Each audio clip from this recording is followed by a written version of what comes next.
The Bank of Canada is acting by cutting its key lending rate amid uncertainty over the impact of the U.S. tariffs on the Canadian economy.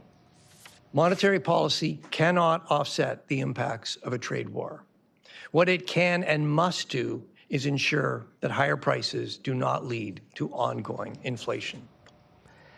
The rate is being lowered by a quarter point to 2.75%. The central bank says trade uncertainty is already hurting the Canadian economy, shaking consumer and business confidence. Officials suggest the tensions and tariffs will likely slow the pace of economic activity and increase inflationary pressures in Canada. In Windsor-Essex, our Bellacicco shows us how the trade war is casting a shadow over the region and subduing economic optimism. Complicated. That's how Maggie Chen describes the current real estate market. The president of the Windsor-Essex County Association of Realtors is encouraged by the 0.25% drop in the interest rate Wednesday. If the borrowing costs decreases, which means affordability goes up, and it means that the activity will pick up historically. Chen says a robust spring market was forecasted, but investors are holding off because tariffs are making the economic environment complicated. If you are worried about your job security, you might hold off any long-term financial commitment. Al Valente of Valente's Travel says a lower interest rate may boost the travel sector, but the destinations are changing. So maybe bypass the U.S. and go to places like Europe, for example.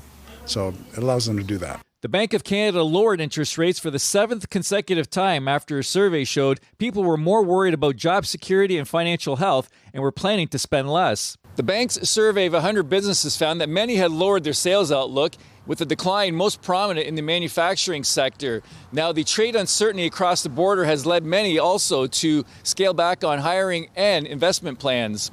A local staffing firm says there has been a 15% dip in hirings over the last couple of months. But according to Workforce Windsor-Essex, job postings are up, including in the manufacturing field. Looking at the first 11 days of March, if you compare it to the first 11 days of February, we're actually up 23% on job posting volume locally.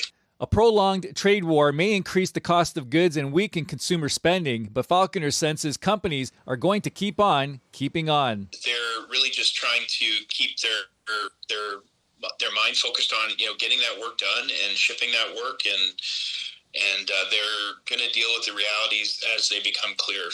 Bob Bellacicco, CTV News.